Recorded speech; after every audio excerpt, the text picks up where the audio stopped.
The message that he left for me meant everything to me. I clung to it. I listened to it repeatedly in the days after.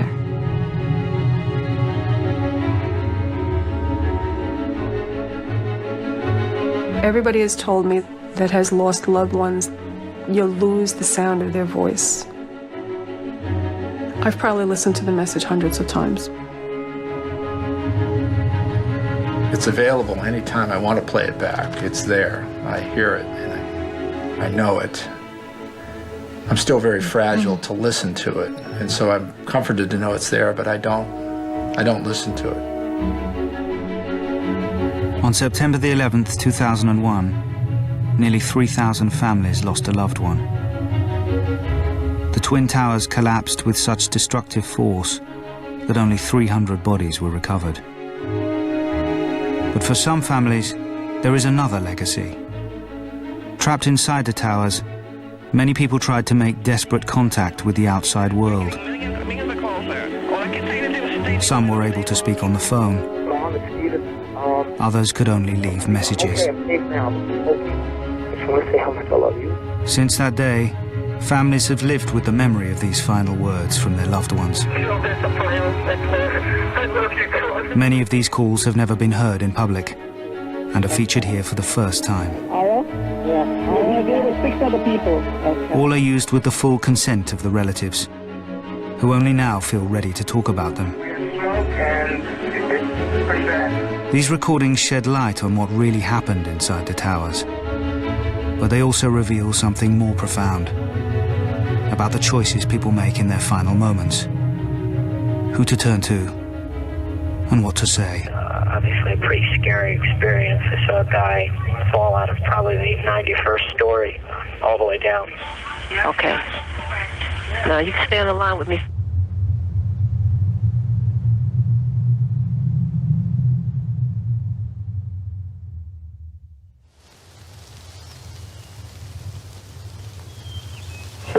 I just wanted to let you know I love you, and I'm stuck in this building in New York.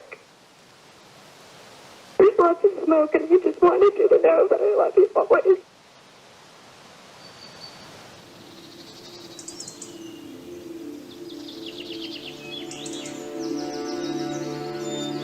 My dog, Coco, wakes me up somewhere approximately 5:30 in the morning and wants to go for a walk. So at 5:30 in the morning, I get out of bed, brush my teeth, throw some water on my face. We walk through the woods for half an hour, 40 minutes. I say a little prayer every single day and talk to Melissa. No, it's just, I know she's there. I know she's listening to me.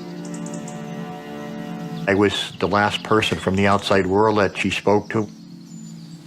I'll always remember that. When you fall asleep sometimes at night and you close your eyes, you can just see her face there saying, "Dad, I love you."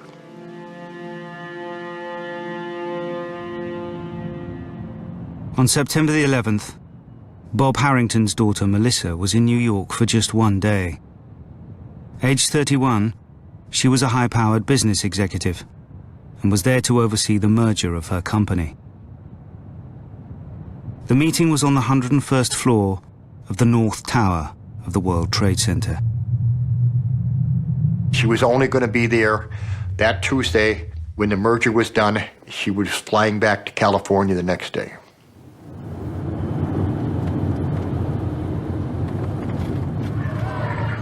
There's a fire on my floor. I love you, too. I love you. I don't know if I'm going to be okay here. I love you so much.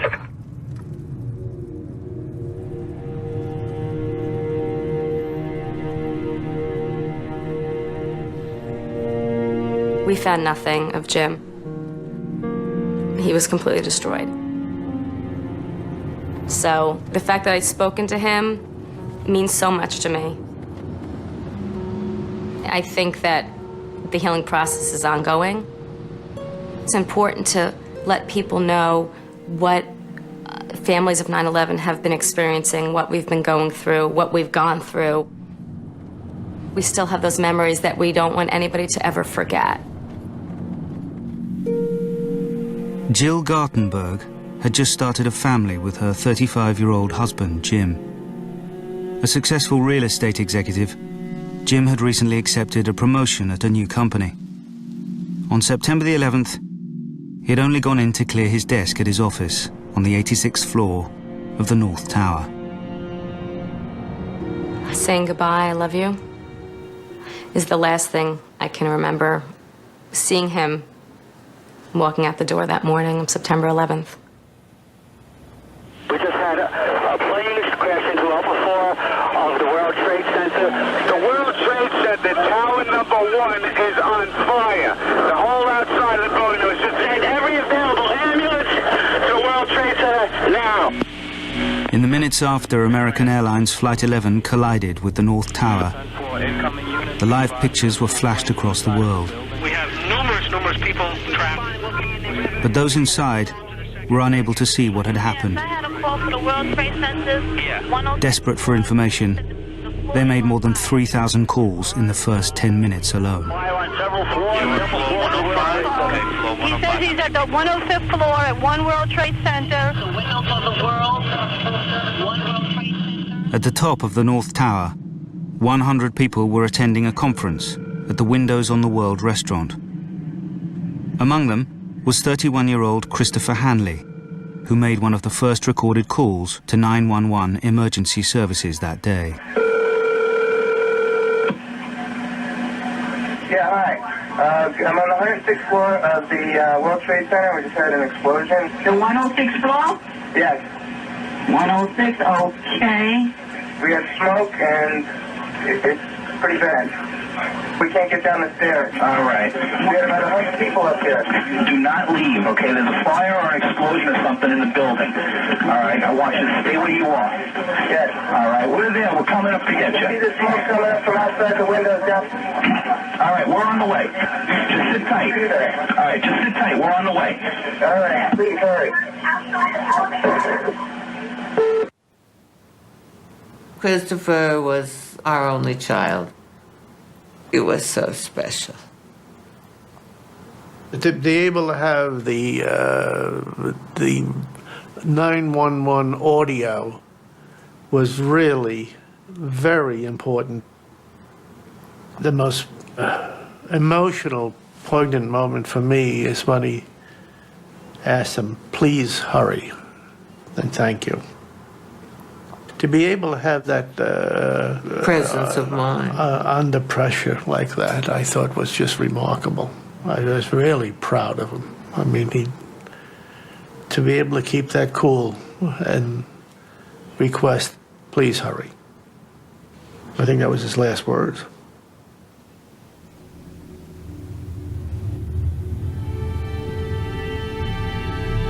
The sonic record of that day, the audible record of that day, is essential because the visual record of that day is limited to the exteriors. What we see with our eyes are two buildings in flames. And these calls and these radio transmissions, they show us through sound what we couldn't see with our eyes. They're part of the fabric of the day that we wouldn't know or have any understanding of without this sonic record. No. Easy. There's a tree in front of my house that was planted the week after Melissa was born. The tree grew up, Melissa grew up, and the tree grew up to be probably the biggest tree on the street. And Melissa grew up to be such a fine, nice, beautiful young lady. Melissa would have been 39 last week. Now the tree is probably 40, 50 feet high. When I planted it, it was 5 feet high and as skinny as two fingers together. So, you know, I look out and I see that tree and I just remember the day she was born.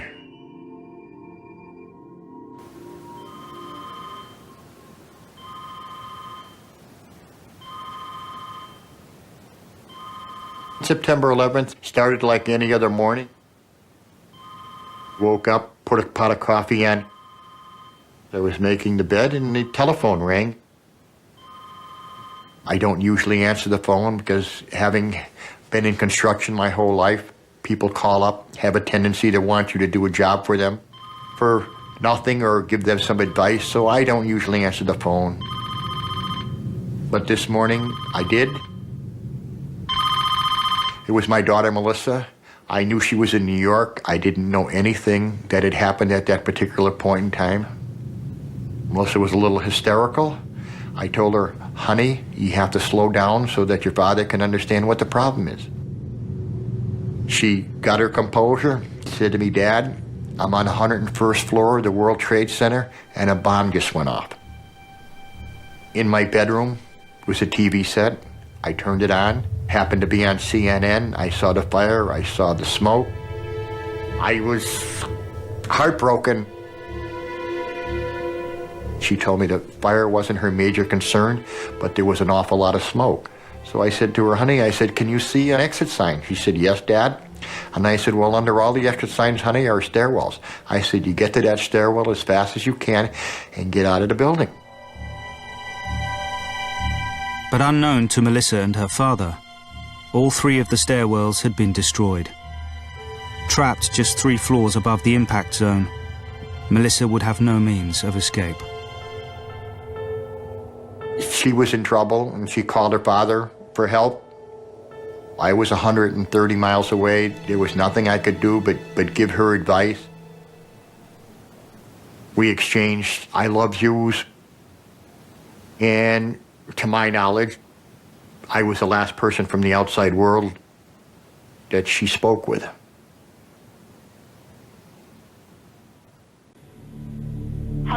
Floor. There's no injuries, but the people are trapped. They don't know where you bring it on the 106th floor of the World Trade Center. All right, we're there. We're taking care of it. Okay. In the immediate aftermath of the attack, the emergency services were overwhelmed by thousands of calls from the North Tower. Remain in the location you are, but something by the door to block this. Stay where you are. We have you on the 92nd floor, southwest corner. Sure, if you can get out of the building, then get out of the building. If you can't, just remain there and somebody will get you. How many other people are with you right now? 200?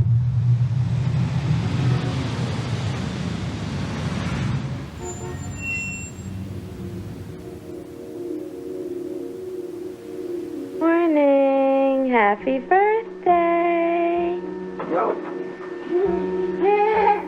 Wow. Okay, you want to open this? This is Nicole. This was my favorite toy when I was 2. I hope you like it. Love, Natalie. I think 9/11 comes up pretty regularly in everybody's lives. I mean, you watch television, you go to an airport, anytime you travel. You didn't go to Zita's house? You see Granny? So much has changed since 9/11. Everybody talks about 9/11. It's in the newspapers probably every day. And all I think about when I hear that 9/11 is, I am so proud that my husband did what he could that morning.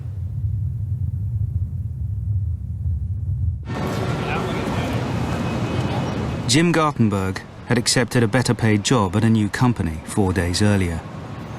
Welcome news, as his wife Jill was pregnant with their second child.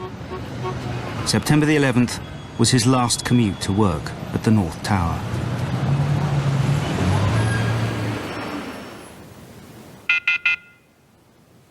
I went to work soon after he did, and my office is very close to our apartment, so I just walked the few blocks.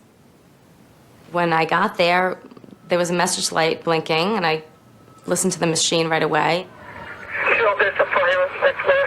I love you, too. I love you. I don't know if I'm going to be okay here. I love you so much. And that was, I didn't even know what that meant. I listened to the message actually several times because I wasn't really sure what he was saying. I couldn't believe what he was saying. Just a minute later, I spoke to him. Unlike the message on the machine, which sounded frantic, when I first spoke to him, he sounded very calm, very controlled. He said to me, I'm gonna be okay. You know, there's a fire, but I'm gonna be okay. And he said I said, stay down low. I mean, right? What we learned, stay down low if there's a fire. And he stayed down low, and he was hiding behind a desk, and he was trying to call for help, and he had no idea what was going on. 500 miles away in Chicago, Jim's closest friend, Adam, had only just arrived at work. I turned on CNBC and they said, you know, we go live to the World Trade Center, and there was smoke coming out of the building. The first thing I did was call his office. He picked up the phone right away, and he had a voice that I had never heard before, and it was, you know, just utter panic and fear and expletives. There's fire, there's smoke everywhere, there's debris, I can't get out. You got to get me out of here. He had asked what happened, and he didn't know, and I didn't know. Jim Gartenberg was on the 86th floor of the North Tower. Although he was 6 floors below the point of impact, Jim and a colleague were trapped by debris as the floors collapsed above them. His comments were then real calm. Okay, what are we supposed to do? And I told him, there's fire and it's going up, you need to get down. And he said, I can't go anywhere. The stairs are blown out below us. You know, the debris is too heavy. We can't move anything.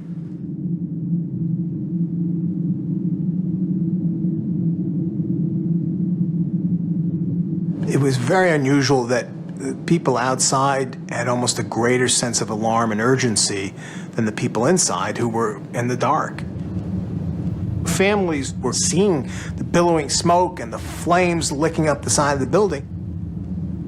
It was just a terrible responsibility for the people on the outside to have to say, it's worse than you think. 15 minutes after the North Tower had been hit, most people in Tower 2, the South Tower, were still at their desks and watching the tragedy unfold. Amongst them was 24-year-old trader Brad Fetchit, who left a message for his mother to tell her he was safe. Hey, Mom, it's Brad.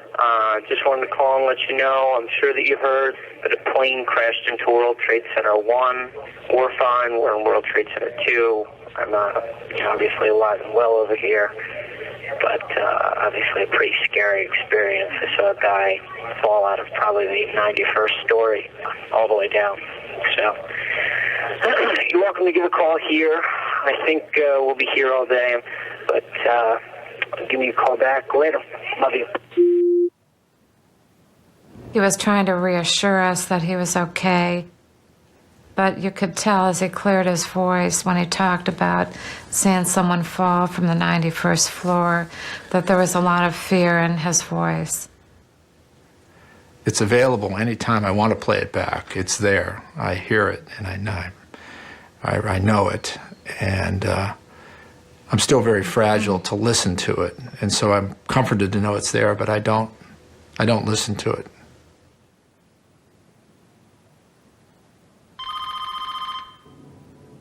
Eight floors above Brad in the South Tower was 42-year-old systems analyst Shimmy Beagleisen. The phone rang and it was Shimmy. Ma, don't worry, I'm fine. And I said, please don't waste any time. I know all about it. Get out. And he said, listen. And he put the receiver up to the loudspeaker, and I heard the announcement, do not leave your office. This building is secure. As we hung up, my nephew called, and he was practically incoherent. He said, Shimmy, Trade Center. I said, Shimmy is okay. And as I said, okay, I never got the K out because I saw the plane hit the other building.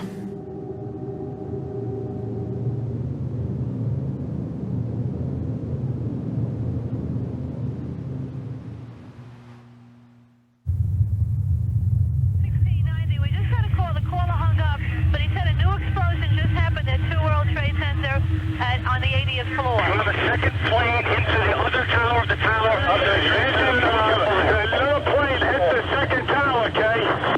At 9:03, 17 minutes after the North Tower was struck, United Airlines Flight 175 flew into the South Tower. Immediately, the emergency services were flooded with calls. as 700 people were trapped above the impact zone. Approximately 2/3 of the way up, you got visible fires showing out. Lieutenant, Manhattan Dispatch. Yes, hi. Hi. Major disaster, number 2 World Trade Center, requesting everything possible. Northwest Conference Room. Tower 2, room 105. This is at the World Trade Center. People are trapped. I have a call on the line. The line is open. What floor are you on? They're not answering. We're getting millions of calls there. All I can say to do is stay near the window, stay low, put a towel by the head. The firefighters in the city are on their way over there. I understand that. All right, we're trying to get to people as fast as we can.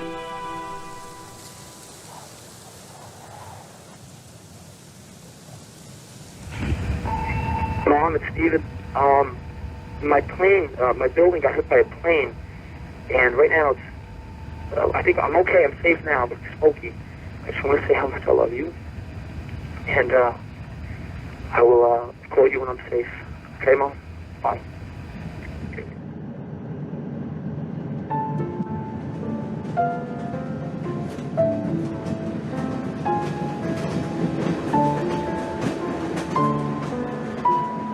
It's a tribute to Stephen that at the moment of his death, it can be said that he was on good terms with every member of his family.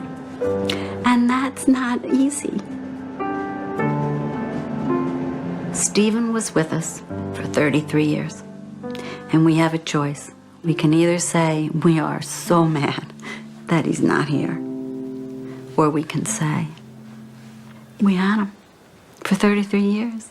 And we have a feast to return to, the feast of the memories.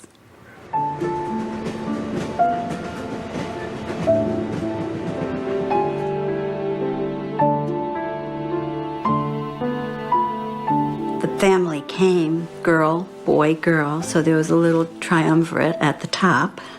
And then 4 boys came in a very quick succession. And Stephen was the third of that group of 4.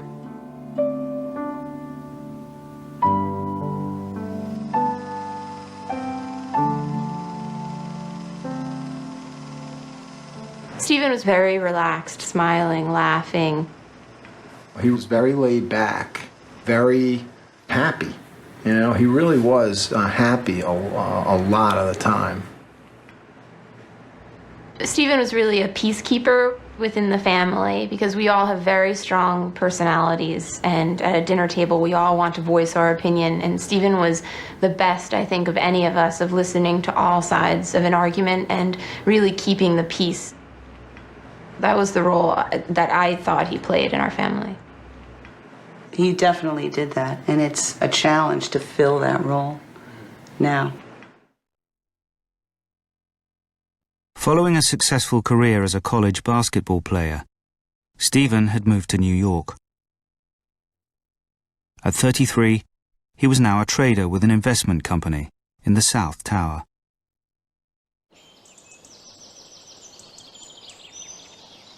September 11th. It was a beautiful, beautiful day, as everyone always will remember, I know. I was very pleased to be going to a yoga class around the corner in the Village Hall. And at the end of the class, I walked home. And when I came into this house, there was a blinking light on the answering machine, and I had 6 messages. Not the usual thing. And one of the messages was from Stephen. Mom, it's Steven. My plane, my building got hit by a plane, and right now it's, I think I'm okay, I'm safe now, but it's smoky. I just want to say how much I love you, and I will call you when I'm safe. Okay, Mom? Bye.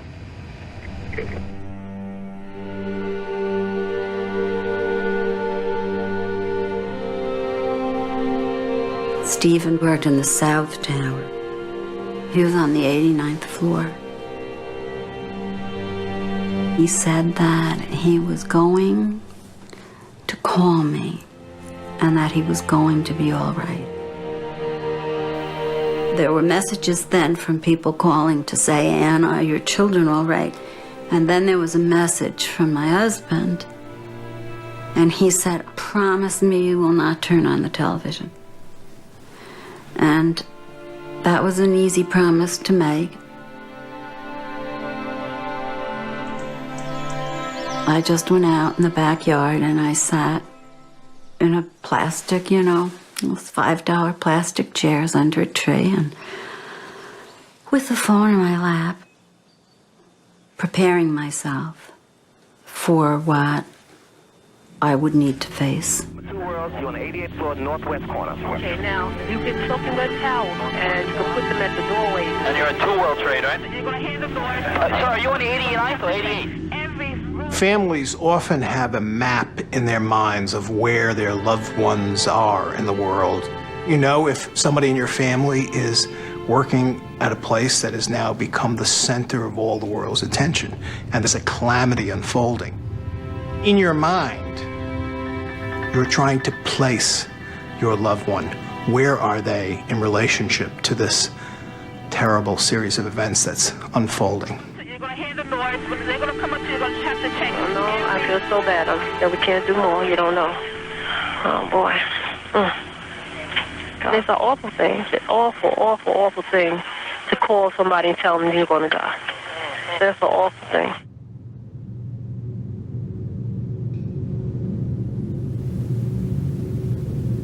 Just seconds before the South Tower was hit, Shimmy Beagle-Eisen's mother had urged him to leave. Now he was trapped on the 97th floor. By 9:15, the family apartment in Brooklyn had filled with Shimmy's loved ones. The phone passed between them, as each offered him consolation and advice. We had Shimmy on the phone. We were trying to find different ways how to calm him down and relax him, possibly of different ways of maybe getting out, him trying different exits. At one point when I was talking to him, he shared a few private things with me. He asked me to look after his wife and children. And all this time, I was able to hear in his voice that the situation was becoming a lot worse. There was now fire and dense smoke above the impact zone. Those trapped there began to panic. Shimmy's close friend, David, called to try and calm him. Shimmy, just hang in there. Just breathe slowly through the towel. You breathing through the towel? Everything's fine. Everybody's fine. Everybody's very calm. Everything's going to be fine. You have to stay calm. Everybody here is calm. I promise you. You girls don't even know because they're in school. Your parents are here. They're very calm. Just keep your head straight. Okay, do you see smoke by the window? The fire department wants to... You can't see? Do we see smoke by the windows? The fire department wants to know. No smoke by the window. No smoke by the window. Listen carefully. As a last resort, break the window as small as possible just to get a little air in. Okay, but you follow? Yeah. Okay, how so? They said the last resort we should open the window just a little bit to get some air in. Can you open the window or you have to break it? Yeah. Huh? You have to break it. Yeah. Okay, Shimmy. Yeah. Break the window. Break the window. As little as possible. Just get a little air. Just get a little air. If you're running out of air. If you're running out of air, we should do that. Okay. Okay? I'm very grateful that he was able to spend his last moments speaking to the people who were closest to him. At the end of your life, I would imagine you want some sort of comfort, and I hope, and it seems from what everyone has told me, that he was given that. That's all I could hope for.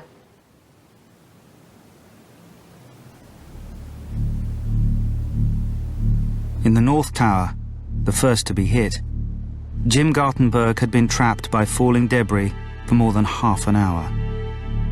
Having spoken to his wife, Jill, and best friend, Adam, Jim now wanted his predicament to be known to the watching world. He managed to make contact with a reporter at the New York Times, Jim Dwyer. I spoke with him several times that morning, and I was trying to understand what his predicament was, why he couldn't get to the to the stairs or why he couldn't get to an exit. And he said that, you know, the walls were cracking and folding over, and he couldn't get to where he needed to be. Mr. Gartenberg seemed to be very directed, very focused. I mean, he was, you know, there's a sense of great urgency in his voice, but I didn't feel like he was panicking. He wanted people to know where he was and that he couldn't leave the building. Happy birthday to you. Happy birthday to you, Nicole. Yay! Are you taking pictures? Jim has always been a leader. And I think that showed through on that day.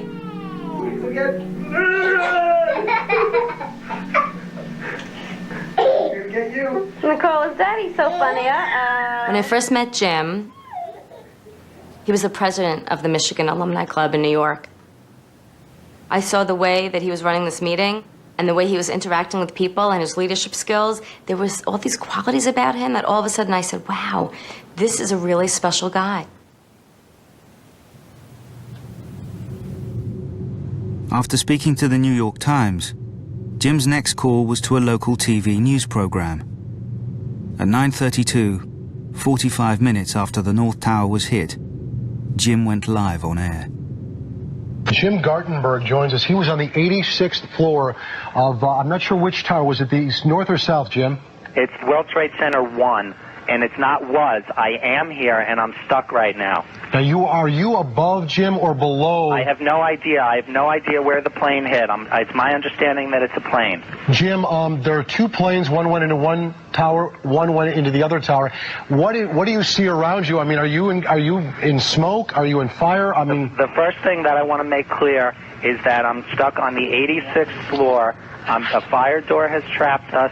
Debris has fallen around us, and part of the core of the building is blown out. How many people are with you, Jim? I'm with one other person, and I'm told that people are aware of this. I'm on the 86th floor on the east side of the building facing the East River. And what time did you get... I'm on the air. I want to tell anybody that has a family member that may be in the building that the situation is under control for the moment, and the danger has not increased. So please, all family members, take it easy. I got a phone call from a friend of mine on my cell phone saying, Jill, Jim's going to be okay. He was just on national television and he said he's going to be okay. She told me what he said and how confident he was about it. They broadcast his voice.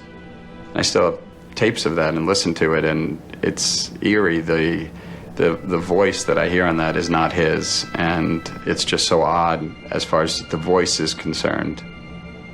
But his message was unbelievably calm and brave and stoic. Having seen that was just a tremendous tribute. I think for a lot of people to be in crisis mode, they would just sit there and scream.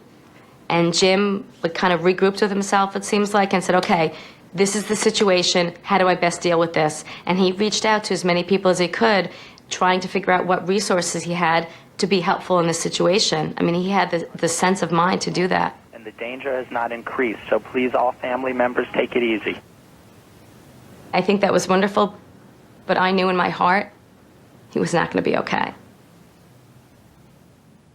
You guys coming in for building number 2 on the 97th floor, people trapped. 90, what floor? We're all around the building. We're completely around the building. We're into the building now, okay? 2,000 people were trapped in the north and south towers. By the door to block the smoke and stay where you are. We're sending people upstairs. The fire department's coming upstairs. Firefighters from across New York were sent to the scene. They're coming. They're downstairs. They're on the way. Knowing what he might soon face, fireman Walter Hines left a hurried voice message for his wife. I got almost every fireman in the city coming to help you. Message. Hi, Ron, it's me. Just want to let you know I love you and the girls. Tell my mom we're going down to that Trade Center thing, the second plane that just crashed into that building. So we're on our way down there. I love you. I'll talk to you later. Walter knew this was so serious. I could tell from the sound of his voice. He knew this was something he might not get out of. And I think that he just needed to let us know that he loved us. The voice message that Walter left is still on his business phone, which I've kept in his office. I've probably listened to the message hundreds of times. Everybody has told me that has lost loved ones that you'll lose the sound of their voice, that you can't remember the sound of people's voices after they've gone. And I tend to think that that's true. I think it's a good reminder to have Walter's message for my daughters, that they can continue to hear him.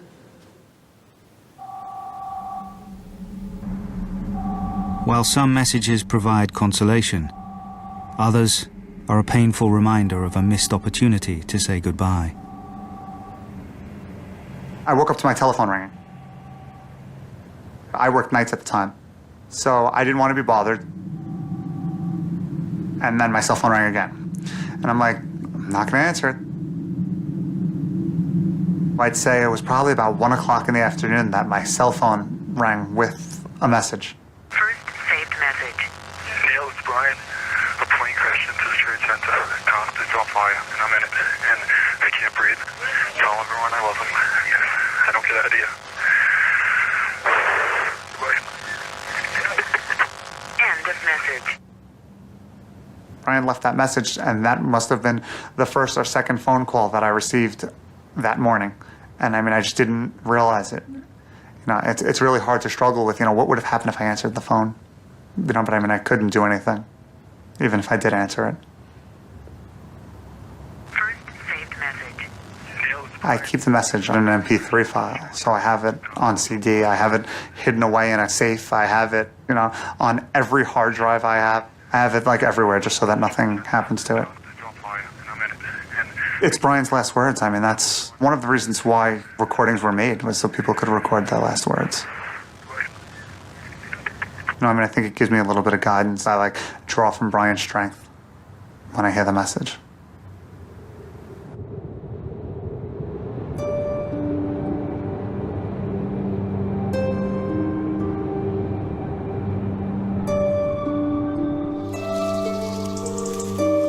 Just 3 floors below Brian Nunez in the North Tower was Melissa Harrington Hughes. She was trapped on the 101st floor. Shortly after the first plane had hit her building, Melissa had called her father. But 55 minutes later, he'd heard nothing since. When we stopped our conversation, I thought she sounded in control of herself, and knowing my daughter Melissa the way I knew her, I didn't think she would have any problem getting out of the building.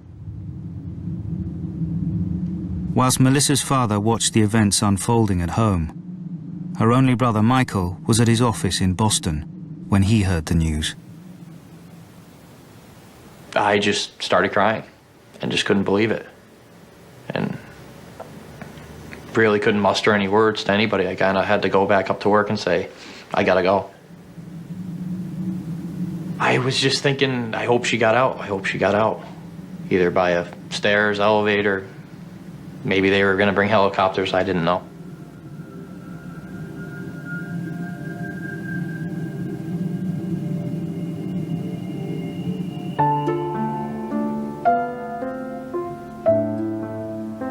My sister was very protective of me. I can't say growing up I realized it, because as a younger brother, you're always thinking the negative when you're younger. You get mad, you get upset. I don't like you, get away from me, you know, the typical brother-sister thing. But as time progressed, she looked out for me tremendously. It's on. He knew You it was jerk, it was working? No, it wasn't working. But you know what? What? It's working now.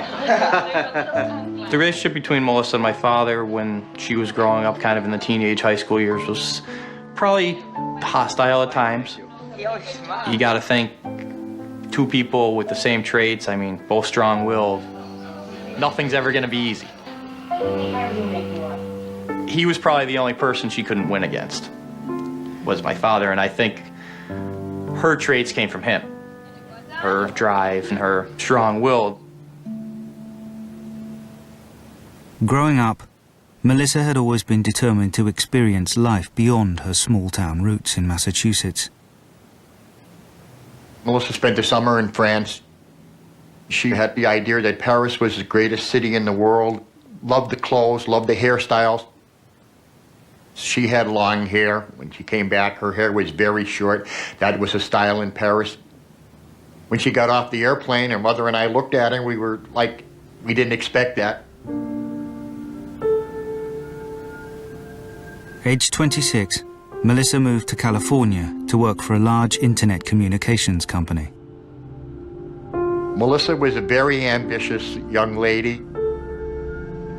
When she was in California, she bought a BMW. I was like 60 years old when she bought the BMW. I'd never had a car as nice as that. I said to her, Melissa, can you afford it? She said, Dad, I may never have an opportunity to buy one again. She bought it. She loved it. She wasn't here that long, but she had a wonderful time in the 31 years that she was here. She always aimed for the best, and most of the time she got it.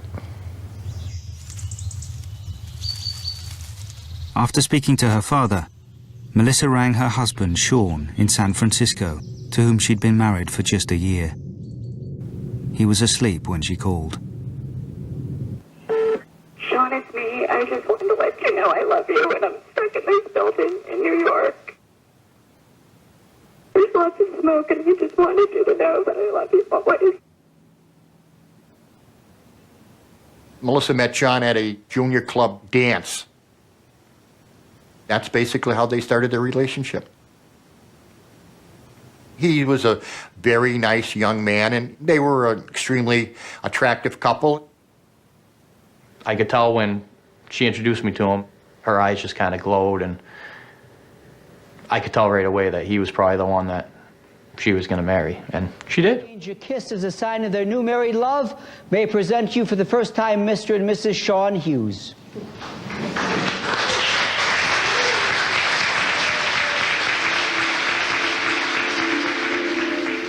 When I heard her message to Sean, I heard in her voice hopelessness. She was telling Sean that this is it, Sean, for me, but I'll love you forever, buddy.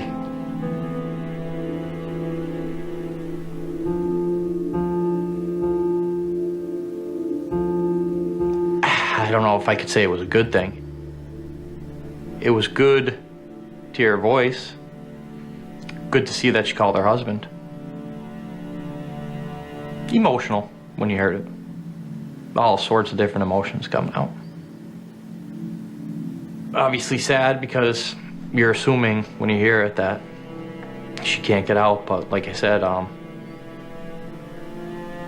good emotions because I could hear her voice. It's always good to hear the voice.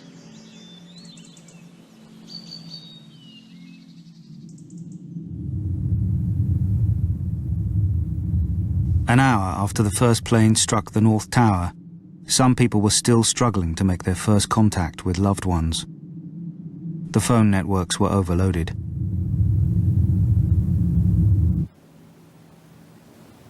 By the time 41-year-old Tom McGuinness managed to get through to his wife, he already knew there was no possibility of escape. Right away I said, "Where are you? Where are you?" And I'm almost annoyed because he's not answering me. And then he says, "We're in a conference room that we can't get out of. We're trapped in a conference room." And I said, "Well, who's with you?" And he rattles off the names of a couple of guys I know, 3 guys that were with him, plus these other people. And you could hear it in the background. You could hear people talking. You didn't hear panic. You heard, I remember one guy yelling, "Let's just knock down this goddamn wall." I remember telling him, I said, "You're going to get out of there." I kept telling him that. And that's when he said to me, he goes, "Ileana, you don't understand." He says, "There are people jumping from the floors above us." And that's when I just thought, oh my God. Like, what are these guys going through that they are seeing what's going on right above them? And it was just unbelievable. And I just kept saying, "You're coming home tonight. You're coming home tonight." And he said, "I love you." And he said, "Take care of Caitlin." he said, I have to get down on the floor, I love you. And that's when I lost the connection at that point.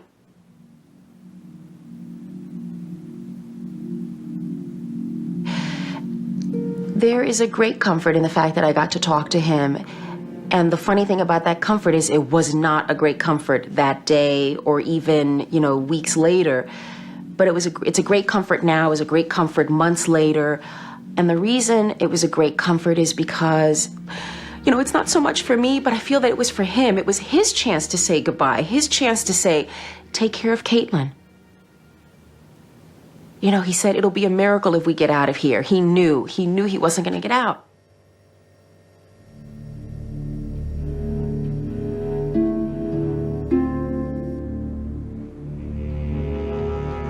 In the South Tower, the second to be hit, conditions were now desperate.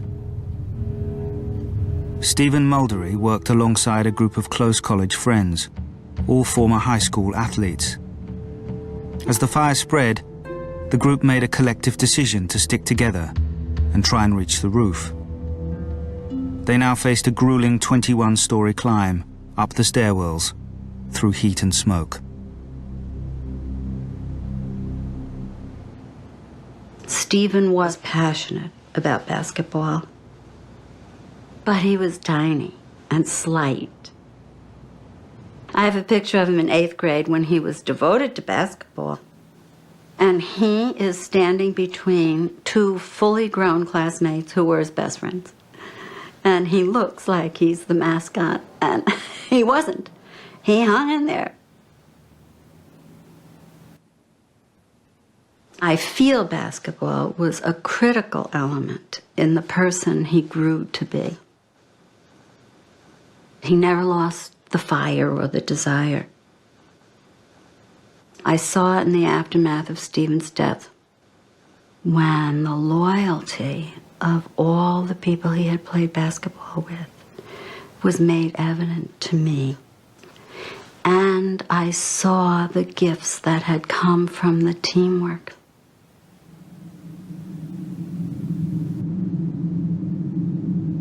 Stephen and his friends reached the top of the building, but the doors to the roof were locked. They retreated back down the stairwells and took refuge in an empty conference room on the 88th floor. Sharing a single mobile phone, each one took turns to say their goodbyes. Stephen and others passed the phone around and let people get word out to their family members. And at this point, there was a sense of dread among those people making the calls. There was a sense that they were doomed. People used their last minutes of conversation to talk with their families and their loved ones and their friends. They said, you made my life better, I want you to take care of so-and-so. I want you to, know this about the truth of our lives. And it was a kind of a moment of truth for many people, a moment of desperate truth, but also transcendent truth.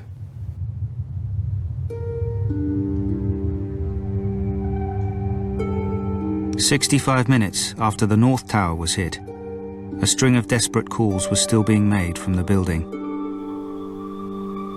For the family of 37-year-old Jeffrey Nussbaum, his struggle to live is documented in agonizing detail.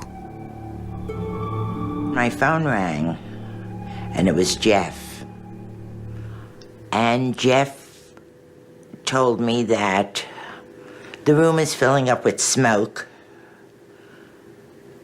It was difficult for them to breathe. He told me the sprinkler systems went off, and they were like ankle deep in water. When you're so emotionally involved, you don't look at your wristwatch. And the phone company sent me a breakdown of his phone bill.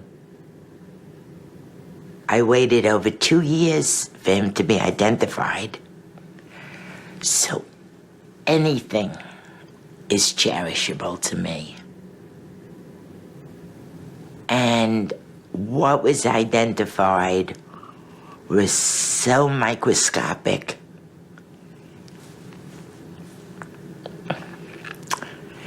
That you hold on to everything, even the telephone bill.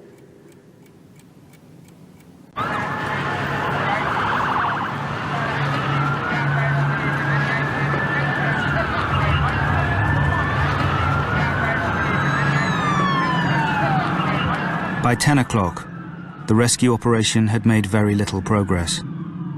The fire department had been blighted by malfunctioning radio receivers within the towers. Once inside on the stairwells, the firefighters could not communicate with each other. But that silence was about to be broken. Someone was able to make the radio receiver work, and we have a remarkable, illuminating document of the effort to get up to the high floors in the South Tower. Battalion 7 on floor 40 of Tower 2. We got one elevator working up to the 40th floor, staffed by a member of Line 15. The man who repaired the radio receiver was 45-year-old Oreo Palmer. As Chief of Battalion 7, Palmer was amongst the first to arrive at the scene. As he entered the South Tower, he single-handedly fixed an elevator and took it to the 40th floor, halfway to where almost 700 people were struggling to stay alive. And then he started to climb on foot. And because he was a very, very fit man, he was able to make tremendous progress. He had run marathons, he ran half marathons. We're on the 43rd floor. There's stairway B. What floor should we try to get up to, Oreo? I'm up to 5'5". He went 12 floors in 10 minutes, wearing all the bunker gear, which had 50 or 60 pounds. We're going to have to host it. I'm on 69 now, so we need a higher bank, please. These stairway walls have been compromised on 73 and 74. The walls are breached, so be careful. Okay. When I first heard Oreo's voice on the tapes, you can tell he knows he's in a race against time. Oreo's conserving his oxygen, he's conserving his energy. That's why there's not a lot of chatter on his part on the tape. 6 more to go. During his ascent, Palmer discovered that one stairwell, the south, was still intact all the way to the impact zone and beyond. For the hundreds trapped there, this stairwell could have been an escape route. What stair are you in, Oreo? South Tower, South Tower. The 78th floor in the South Tower was the bridge point between living and the dead. It was a transfer spot in the elevator system, and a lot of people had mass there. And when the second plane hit, a lot of them were killed outright, a lot of them were injured and waiting for help. And Oreo Palmer was rising and racing to that point to get to them. We got tanks.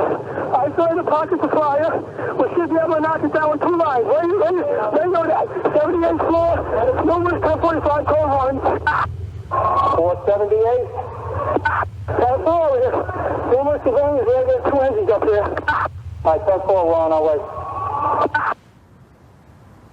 And Oreo got up there pretty quick. Anyone who was wounded or dying, to know somebody was able to get up there, they knew there had to be a way out. The people who were there at the point of impact, to have seen him, I can only imagine there must have been some elation or euphoria that's probably undescribable. Maybe. Just to see him and realize there's some hope here, thanks to this guy who just made it up here.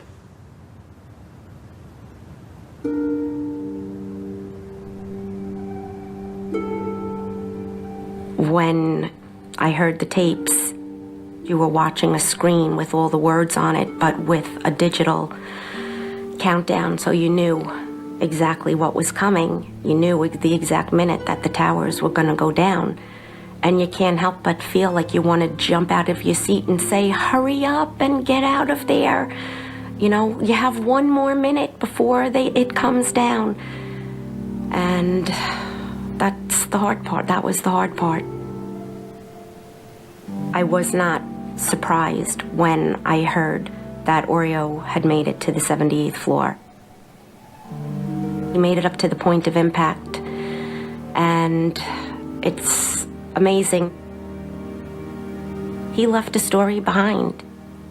My kids will have it, their kids will have it, and I just feel that it's to honor his memory and the person that he was.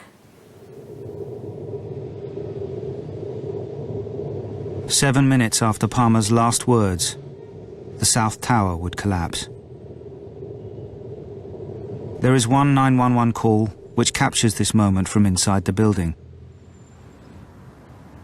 It highlights the moral complexity of hearing the suffering of those trapped.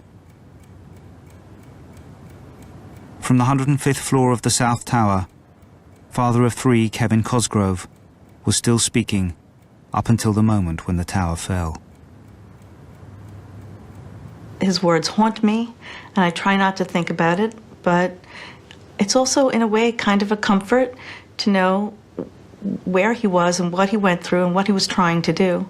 And not many people have that. Parts of Kevin's call were deliberately made public when it was played by the prosecution in the trial of a key 9/11 terrorist. It was used to illustrate the human suffering on that day. The first copy of it wasn't cleaned up at all. There was a lot of background noise, and it was hard to hear what he was saying. And it was certainly hard to listen to him not being able to breathe very well. Smoke,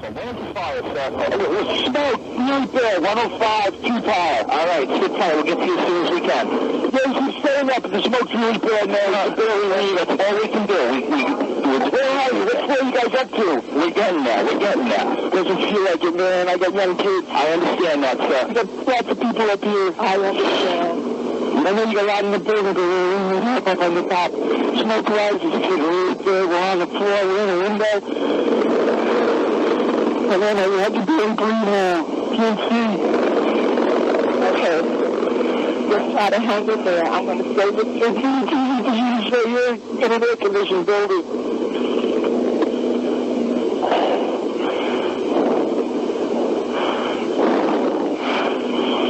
It's really bad. It's black. It's iron. We're young men. We're not ready to die. I'm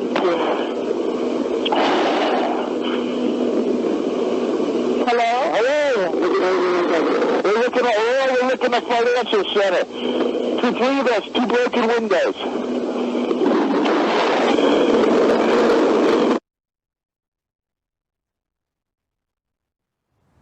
His building began to collapse.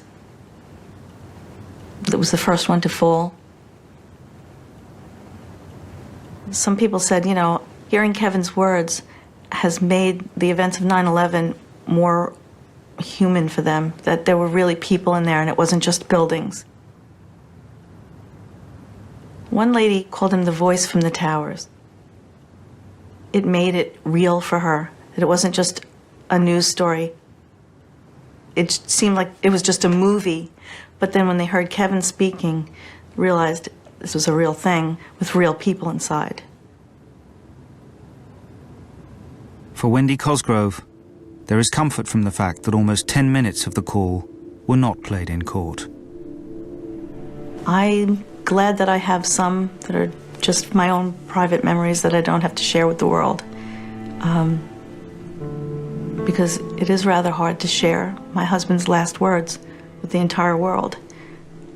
So it's nice to have something a little private.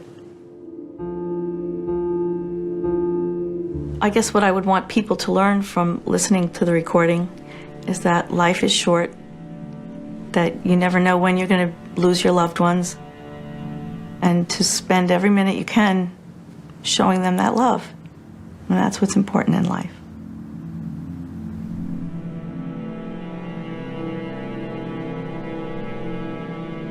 After 62 minutes, the South Tower, although the second to be hit, was the first to fall. Almost 1,000 civilians and firefighters died. Along with Kevin Cosgrove, they included Brad Fetchit,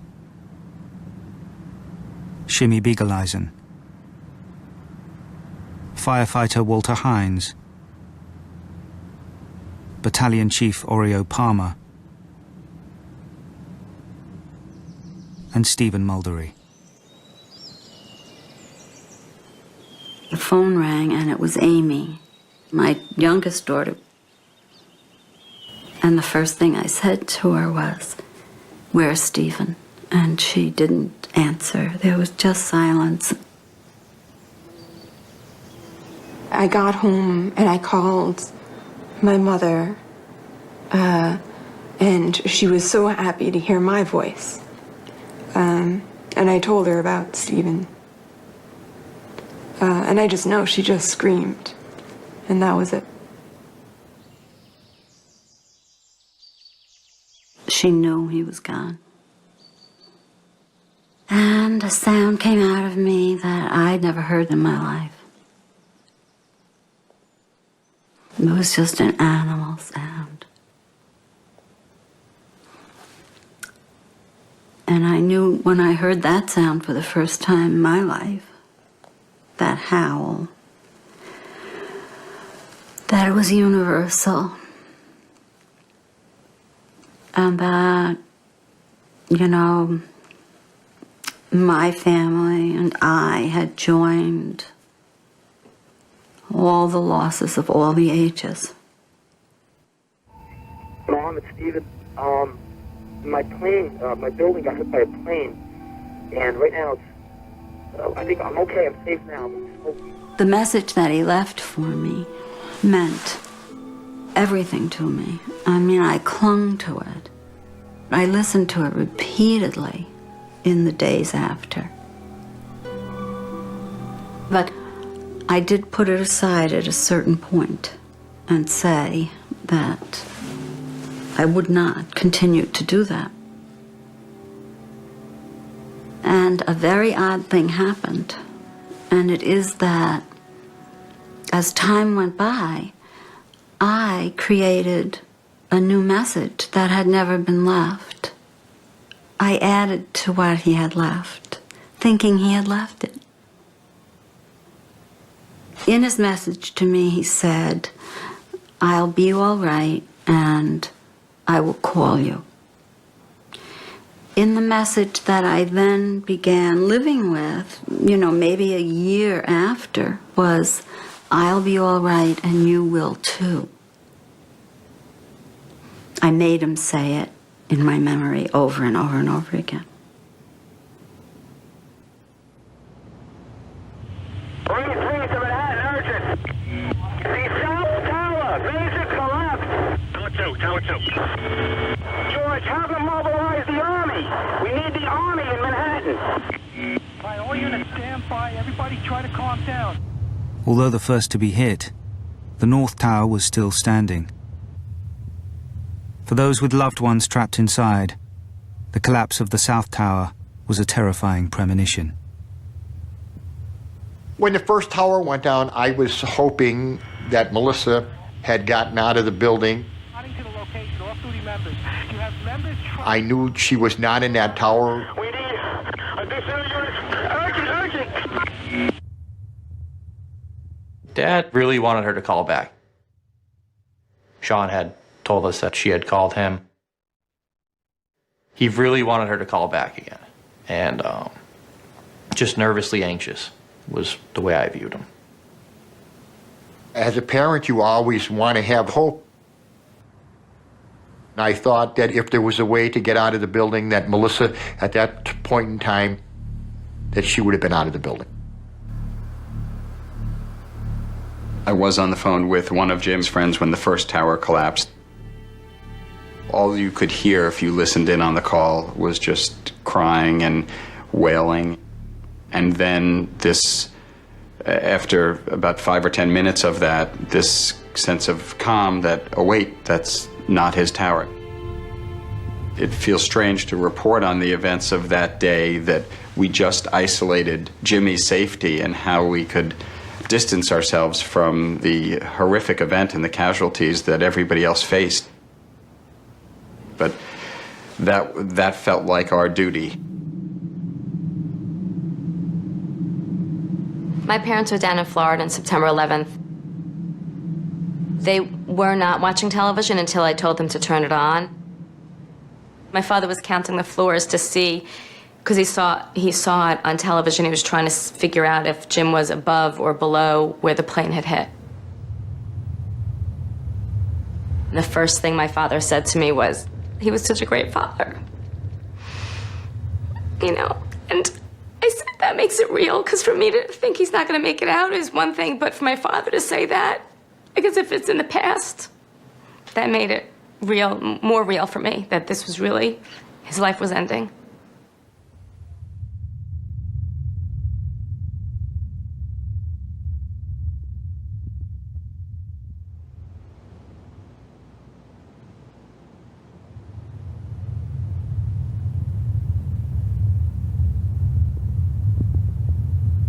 At 10:28, 102 minutes after it was hit, the North Tower fell.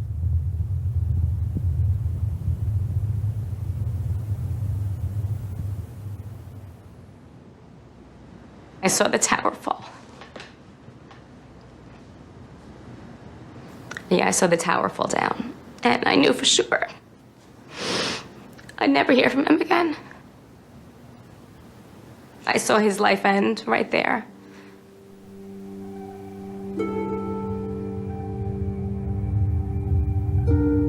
I felt, my heart had been ripped from my body. I can't ever remember feeling that sadness ever in life, or that much emotion and tears, and nor do I hope I ever will.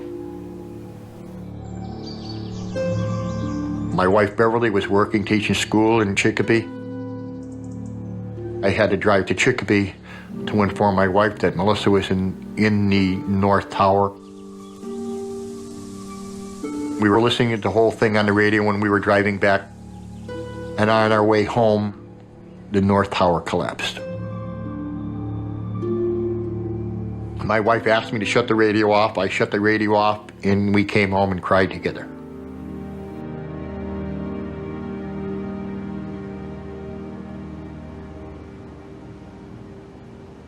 When the North Tower collapsed, 1,402 civilians were killed.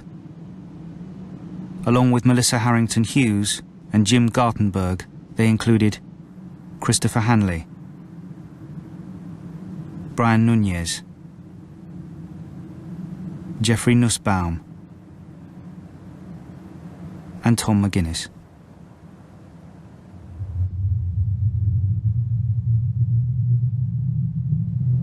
The question really about the Trade Center is, what are our memories made out of? Are they made out of images and myths? Are they made out of the hard facts? The audible record of that day is essential, because if history is going to be a tool for the living, if memory is going to be something that we can rely on, then you can't blink, you can't turn away. You have to say, this is what happened, and this is how it happened. For the families, the pain of September the 11th may never recede. But now that several years have passed, they are beginning to understand the profound legacy of their loved ones' final words. My mother is very philosophical. She doesn't get stuck by something like this. I think she recognizes it and it sort of absorbs it and tries to make the most of it, and she looks forward. So she's doing well, I think. The world doesn't stop for every tragic loss of life. And, I kind of wish the world could. The world gets too busy And I understand. You can't. You'd be in constant grieving. It's too easy for me to fall into a place where life is only about endurance. And I think that's a very poor way to live life. It's ignoring all the gifts you're given. And I didn't want to be that way. I didn't want to be that way. And, you know, I can say that I don't think I have. Jim called me, instantaneously as soon as it happened. His first response was, he needs to talk to me.